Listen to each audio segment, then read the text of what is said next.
ඉතින් කොහොමද? ආයිබෝවන් සුබ දවසක් සුබ සන්ධ්‍යාවක්. ඉතින් අද ඉන්නේ මම මගේ ආසම පරිසරයේ. ඒ තමයි හම්බන්තොට නාගරවැව. අවාසනාව කියන්නේ ඉන්නාස වුණාට ඉන්න විදිහක් නැහැ. හැමදාම යන්න වෙනවා ඉතින්. දන්නවද? තව හරියටම අවුරුද්දකින් විතර මම මේ පැත්තේ පදිංචියට එන්න හිතාගෙන ඉන්නේ. සූර්යාව පැත්තේ තියෙන කිරිබ්බන් ආරට යනකම්ම තියෙන කෙහෙල් වගා ටික බොහෝ දුරට අවුරුද්දක් වගේ යද්දි ඉවර වෙනවා. ඉතින් ඊට පස්සේ මේ පැත්තට ඇවිල්ලා සෙටල් වෙන්න තමයි හිතාගෙන ඉන්නේ. මොකද හරිම ලස්සන පරිසරයක්, ඒ වගේම පට්ට නිදහස.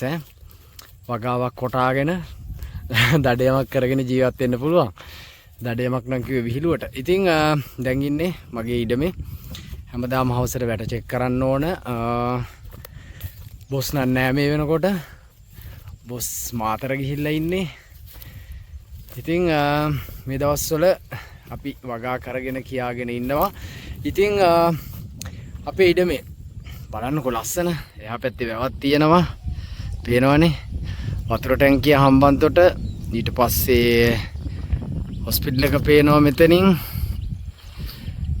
ඔය වගේ සෑහෙන ලස්සන පරිසරයක් තියෙන්නේ. දවල්ට පොඩ්ඩක් රස්නේ වැඩි. අනිත් එක වැස්ස පොඩ්ඩක් අඩුයි. ඉතින් මෙහෙට සූර්යාවට කිරිබ්බන් ආරට වඩා සෑහෙන වැස්ස අඩුයි, රස්නේ වැඩි. ඉතින් අපේ ඉඩම අක්කර 5යි සම්පූර්ණම මේ වෙනකොට හැඹුල් පැල ඉඳලා තියෙන්නේ. දැන් කඳ කපන සයිස් එකට ඇවිල්ලා තියෙන්නේ. ඔය පේන තෙක්මානෙම ඉඳලා තියෙන්නේ. හරි, ඒකට පස්සේ කතා කරමු. ඉතින් අතුරු භෝග විදියට කඩල කවුපි ඉඳලා තියෙනවා. දැන් මල් පිපෙනවා, රෑන් තියෙනවා. මේ වගාව ගැන සියලුම විස්තර වෙන වීඩියෝ එකකින් කරන්නම්. මොනවද කරේ, කොහොමද මේක නඩත්තු කරගෙන යන්නේ. මාත් මේකට ආධුනිකයි. හරිද? මේ දෙවනි පාර මගේ. ඉතින් කොහොමද මේ වැඩේ හරියටම කරන්න කියලා එකින් එකට ඊළඟ වීඩියෝ එකෙන් අරන් එන්නම්. ඊට කලින් මම මේ ඉඩමේ කොහොමද අතුරු භෝග වගා කරේ කියන එක තමයි මේ වීඩියෝ එකෙන් කතා කරන්න බලාපොරොත්තු වෙන්නේ. ඉතින් ෆෝන් එකේ පෙන්වන්නට වැඩිය මාර ලස්සනයි. ෆෝන් එකෙන් ගන්නකොට ලස්සනයි. මේක YouTube එකට අප්ලෝඩ් කරද්දි පොඩ්ඩක් එහෙම වෙනවා. මොකද බයිට් රේට් අනම්මනම් ඒවත් එක්ක ක්වොලිටිය ටිකක් අඩු වෙනවා. නැත්තම් මේක හරි ලස්සනයි. ඉතින් සෑහෙන නිදහස්. හරි, මම මේකේ කඩල කවුපි ඉඳුවේ කොටස් 1යි 2යි 3යි 4යි. කොටස් 4කට. හරිද? තාම භාගයයි ඉඳලා තියෙන්නේ. කෙහෙල් ඉඳලා තියෙනවා සම්පූර්ණම. ඊට පස්සේ තරකොළ තෙල් ගගහ අනිත් භෝග වගා කරන එක තමයි කරගෙන යන්නේ. ඉතින් ඔයාලා මේ දකින්නේ මගේ පළවෙනි කොටස. මුලින්ම ඉඳපු කොටස. මෙතන සාමාන්‍යයෙන් අල්ලි 3ක් වගේ තියෙනවා. පළවෙනි අදියරේ කඩල කවුපි ඉඳුවේ. දන්නවනේ මේ යට හදාගත්තෙත් අපිමයි. ඉතින් දැන් මේකේ මේ වෙනකොට මල් පිපෙනවා, රෑන් තියෙනවා. මේකට එන ලෙඩ රෝග මොනවද, කොයි විදිහටද ඉඳන්න ඕන, දුරපරතර මොනවද, ගහන්න ඕන තෙල් වර්ග, කෘමිනාශක මොනවද, වතුර ජල සම්පාදනය කොච්චර ඕනද, ඒ වගේ දේවල් ඊළඟ වීඩියෝ එකට දාන්නම්. හරිද? ඉතින් මේ පළවෙනි කොටස, ඒකේ දැන් මල් පිපෙනවා. ඒ කොටස ඉඳලා ඉවර වෙලා උදළු ගාලා සාමාන්‍ය එක සැරයක් උදළු ගාන්න ඕන. දෙසරයක් අවශ්‍ය වෙන්නේ නැහැ. ඊට පස්සේ මේ තියෙන්නේ දෙවෙනි කොටස. මේ පැත්ත පේනවනේ. තාම අරතරන් හෙවිලා නැහැ. තනින් තන පාළු තියෙනවා. මේ මොනරු කාලා ඊට පස්සේ මීයෝ. ඉතින් ප්‍රශ්නයක් නැහැ. මොකද මේක ගොඩක් තුනියට ඉඳන තරමට හොඳයි. මගේ මේ පැත්ත මේ ටික තියෙනවනේ. ওই පැත්ත යටම ටික ඝන වෙලා තියෙන්නේ. ඝන වුණාට පස්සේ කරල් හැදෙනව අඩුයි. මම ඒ ගැනත් ඊළඟ වීඩියෝ එකෙන් කතා කරන්නම්. හරිද? මෙතන තියෙන්නේ මේ මැද තීරුවක් තියෙන කුණු රොඩු එකතු කරන ටික. ඉතින් ඔක හෙල්ලලා නම් මනම් නැවත පැලවිලා තියෙනවා. ඉතින් මේ තියෙන්නේ දෙවෙනි කොටස. පේනවද? ඒවා දැන් මේ සයිස් තියෙන්නේ. දැන් මේවා පඳුරු ගහන ගමන් තියෙන්නේ. පේනවද? දෙවෙනි කොටස. පළවෙනි කොටසේ මල් පිපිලා කරල් හැදෙන ගමන් තියෙන්නේ. දෙවෙනි කොටස පඳුරු ගහන ගමන් තියෙන්නේ. මේක මේ විදිහට ගියේ ඇයි දන්නවද? නැත්තම් හරිම අමාරුයි නඩත්තු කරගන්න. මොකද මේක උදුරු ගහන්න සෙට් වුණාට පස්සේ පිස්සු හැදෙන. උදුරු ගහන්න ඕන, පස් අල්ලන්න ඕන, පෝර චුට්ටක් දාන්න ඕන. ඒ වගේ දේවල් ටිකක් තියෙනවා. පෝර හැම ඕනෙම නැති තරම්. හැබැයි ඉතින් කෘමිනාශක නම් ගහන්න ඕනේ යම් ප්‍රමාණයක් මැස්සන්ට පණුවන්ට. නැත්තම් දන්නවනේ කරල් බොනවා ඒ වගේම පණුව කනවා. ඊට පස්සේ මේ තියෙන්නේ තුන්වෙනි කොටස. දැන් මේවා තාම චූටි පැල. ඔයාලට පේනවද? තාම මේවා චූටි පැල. පළවෙනි එක මල් පිපිලා කරල් හැදෙනවා. දෙවෙනි එක පඳුරු ගහන සයිස් එකේ තියෙන්නේ. තුන්වෙනි එක තාම පොඩි පැල පස්සල්ලලා තියෙන්නේ. පේනවද? ඉතින් මම ඔයාලට එකක් පෙන්නන්න. මේ තියෙන්නේ එතනත් නෑ. මම මේකට මේ අදත් තෙල් ගැහුවා. මේ තියෙන්නේ සාමාන්‍යයෙන් මේවට තමයි තෙල් ගහන්න ඕන. පේනවද? මේ සිදුරු විදලා. මේ ගැන වැඩි දැනුමක් තියෙන කට්ටිය ප්ලීස් අනේ කරුණාකරලා මටත් සපෝට් එකක් දෙන්න. හරිද? මේවට තව මොනවද කරන්න ඕනේ කියන දේ ගැන. මේ තියෙන්නේ අපේ තුන්වෙනි කොටස.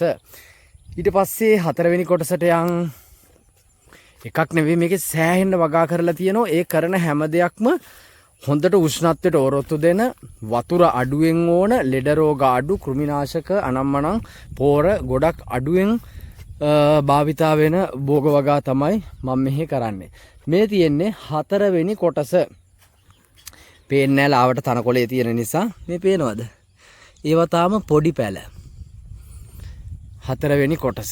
මේ ටිකේ ඉස්සෙල්ලාම ඉඳපු නිසා පොඩ්ඩක් දැන් තනකොළ තියෙනවා. දැන් ටක් ගාලා වහින්නේ නැහැ. දැන් දවස් 3ක් විතර පායලා තියෙන්නේ. හෙටවත් වතුර පාරක් කරවලා පස් පොඩ්ඩක් අල්ලන්න ඕන. මේ වටේ තියෙන තනකොළ ටිකත් කූරලම අරගෙන ගහ මුලට දිලීරනාශක එහෙම ගහන්න ඕන. හොඳේ ඒක මේක කියන්නම්. ඊළඟ වීඩියෝ එකේ වැඩි විස්තර දෙන්නම්. මේ තියෙන්නේ හතරවෙනි කොටස. පැල මේ සයිස් තියෙන්නේ. පේනවද? ඔය තියෙන්නේ මෙතනක් තියෙන ඔක්කොම. එතකොට මං අක්කර දෙකක් විතර ඉඳලා තියෙනවා කඩල කවුපි. හරිද? කෙහෙල් මණ්ඩිය අතරේ. පේනවද?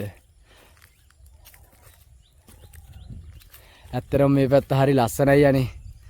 පේනවද? මං ජීවිතේ වැඩිපුර මාස මෙහෙ ඉන්න මොකද මිනිස්සු අඩුයි. සත්තු වැඩි මිනිස්සු අඩුයි. තව ටිකකින් අලියෝ එනවා. ඉතින් බලාගන්නේ මස්සිනා මේ වගාව රැට. ඉතින් එයා වැට චෙක් කරගෙන යන ගමන් ඉන්නේ. වැටවල් මොනව තිබුණත් වැඩක් නැහැ. අලි කඩනවා. ඌරෝ ඉන්නවා, මොනරු ඉන්නවා. ඊට පස්සේ බලු කොටි ඉන්නවා. ඉත්තෑවෝ ඉන්නවා. අලියා තමයි දරුණුම. ඉතින් ඒ වලට මිනිස්සුන්ට වැඩිය හොඳයි. මාර නිදහස. හරිද? මිනිස්සුත් එක්ක ඉන්නකොට හැම වෙලේම මොකක් හරි එකට කේන්ති යනවනේ. හැබැයි මෙහෙදි හරිම කාම්, හරිම කූල්. කිසිම එකට කේන්ති යන්නේ නැහැ, මල පනින්නේ නැහැ. මම වැඩිපුරම ආසයකට. හඳ පායපු කාලෙට වාඩියේ ඉන්නකොට මේ වගාවේ වාඩිය දැන් නම් පාවිච්චි කර ගන්නව අඩුයි. මේක උඩ වාඩිය. දැන් අතු එහෙම වෙයිලා තියෙන. දැන් හෙට අනිද්දා මේක සුද්ධ කරලා ගන්න ඕන. කෙහෙල් එහෙම කඳ කපලා පෝර දානකොට පොඩ්ඩක් අමාරුයි යලින්ගෙන්. ඒක නිසා පොඩ්ඩක් ඕකේ නවතින්න ඕන දැන්. ඉතින් මේ තියෙන්නේ හතරවෙනි කොටස. දැන් මේකට තියෙන්නේ අපිට පස් චුට්ටක් අල්ලන්න වතුර පාරක් හරවන්න වෙන සීන් එකක් තියෙන්නේ. මේ මොනරු කාලා බලන්න සෑහෙන්න පාළු තියෙනවා. හරිද? මේ මොනරුන්ටත් එක්ක තමයි පැල ඉඳන්න ඕන. ඉතින් ඔන්න ඔය විදිය තමයි. මොනරු සෑහෙන්න මොනරු කනවා. ඊට පස්සේ ඔන්න මම දැන් ඉන්නේ මෙන්න මේ කොටසේ. මෙතනත් අල්ලියක් විතර තියෙනවා. මම මේ ටිකේ ඉඳලා තියෙන්නේ මොනවද කියලා දන්නවද? පුළුවන්ද මේ මොනවද කියලා කියන්න? මේ තියෙන්නේ එළවලු කන කැකිරි. ඉතින් මේකත් හොඳට උෂ්ණත්වයට ඔරොත්තු දෙනවා. ඒ වගේම වතුර ගොඩක් අඩුවෙන් යන්නේ. හැබැයි මේවයි නම් බුදුසරණින් මොනරු කෑවේ නෑ. මන් දන්නේ ඇයි කියන්න. මම හිතන්නේ මොනරු කන්නේ නැතුව ඇති. මේ තියෙන්නේ දැන් පැලවිගෙන නෝ මේ. දැක්කද? මේ පැත්තේ තියෙන්නේ කැකිරි. මෙතනින් පල්ලෙහා මේ ටික සම්පූර්ණම කැකිරි ඉඳලා තියෙන. තාම පොළවෙන් උඩට එන ගමන් තියෙන්නේ. සමහරක් ඒවා නම් පැලවිලා නැහැ. සමහරට ඒවා පැලවෙන එක්කුත් නැහැ. මේ තියෙන්නේ 64ක් දාලා තියෙනවා. ගහ ලොකු වුණාට පස්සේ එකක් ගලවලා දානවා. එහෙම තමයි යන්නේ. මේ වගාව ගැනත් මම කියලා දෙන්නම්. කැකිරි වගාව ගැන නම් මම යම් ප්‍රමාණයක් දන්නවා. මේක හරියම සරල වගාවක්. හරිද? එහෙම ලොකුවට සල්ලි හොයන්නත් බෑ. හැබැයි හොඳ මිලක් සෙට් වුණොත් එකට දෙකක් ලාභයි. ඒ මොකද දන්නවද? වියදම අඩුයිනේ. මේ තියෙන්නේ මම මේවා ගැන ඊළඟ වීඩියෝස් වලින් කතා කරන්න. මේකට නම් සෑහෙන්න වැටිලා තියෙනවා. බලන්නකෝ 3යි 6යි 7ක් වැටිලා තියෙනවා. ඉතින් පාළු තියෙනකොට ළඟ එතකොට අපි වැඩිපුර පියෙන් අරිනවා ගලවන්නේ. මේ තියෙන්නේ කැකිරි. ඉතින් ඔන්න ඔය විදියට මම මේකේ ගොඩාක් දුරට ඉඳන්නේ හොඳට උෂ්ණත්වයට ඔරොත්තු දෙන දේවල්. වතුර අඩුවෙන් යන අනම් මනම් ඒ වගේ ගොඩක් කෘමිනාශක අවශ්‍ය නැති ගොඩක් පහසු භෝග තමයි මේකේ ඉන්දන්නේ. කඩින් කඩ. හරිද? එක සැරේ ඔක්කොම කට්ටිය දාගෙන කරන්න යන්නේ නැහැ. එතකොට වියදම වැඩි, මටත් අමාරුයි. ඉතින් ඊට පස්සේ මේ තියෙන්නේ ඔක්කොම කෙහෙල් ඉඳලා තියෙන්නේ. හරිද? ඔය කැලෑවට තිබුණාට මොකද ගහේ මුල් අල්ලලා දැන් මේවා මුල් අල්ලලානේ තියෙන්නේ මේ. හරිද? මේවා ඔක්කොම කඳ කපන්න පුළුවන් සයිස් තියෙන්නේ. මැරිච් ඒවා මැරුණා. හොඳ ඒවා තියෙනවා. මැරිච් ඒවා යලෙන් එනවා. පැල ගැටලුවක් නැහැ. ඉතින් කඳ කපනකොට ඔක්කොම එකට කපලා දානවා. දැන් මේ ටික වගා කරන නිසා තමයි, අතුරු භෝග දාන නිසා තමයි මම මේ සුද්ධ කර කර ඉන්නේ. දැන් අර බෙහෙම සුද්ධ කරන්නේ කඳ කපන්න සෙට් වුණාට පස්සේ හැමම ගහටත් එක්කම තනකොළ තෙල් පාරක් ගහලා දානවා. ඒ පිටම කපාගෙන යනවා. එහෙම තමයි කරන්නේ. ඉතින් එතකන් කැලෑවෙන් වැහිලා තියෙන්න ආරිනවා. මොකද නැත්තම් වතුර හරවන්න වෙනවා. මොකද මෙහෙට වැස්ස අඩුයි. දැන් කිරිබ්බන් ආර එහෙම තනිකරම අපේ පුවාලුව ගාවල මේ කුඹුරු කරන්න පුළුවන් සයිස් එකට තියෙන්නේ. හරිද? මොකද ඒ තරම් මේ වැස්ස තෙතමනේ. හැබැයි හම්බන්තොටට එහෙම නැහැ. හම්බන්තොටට සෑහෙන්න වැස්ස අඩුයි. ඉතින් මේ පැත්තෙත් කැලෑවට ටිකක් තියෙනවා. මේ දෙපැත්ත තමයි ඉස්සෙල්ලා යන්නේ. මේ පැත්තයි මේ පැත්තයි. මේ ටික තමයි ඉස්සෙල්ලා යන්නේ, වගා කරගෙන යන්නේ. ඔක්කොම අතුරු භෝග ලේසියෙන් කරන්න පුළුවන් ඒවා. එහෙනම් බලන්න ලස්සන කොහොමද කියලා. හරිම ලස්සනයි. හොඳේ. බලන්න කරදරකාරී වාහන සද්ද අනම් මනම් මොනවත් නැහැ. හරිම නිස්කලංකයි. පිස්සු හැදෙනවා ඈ.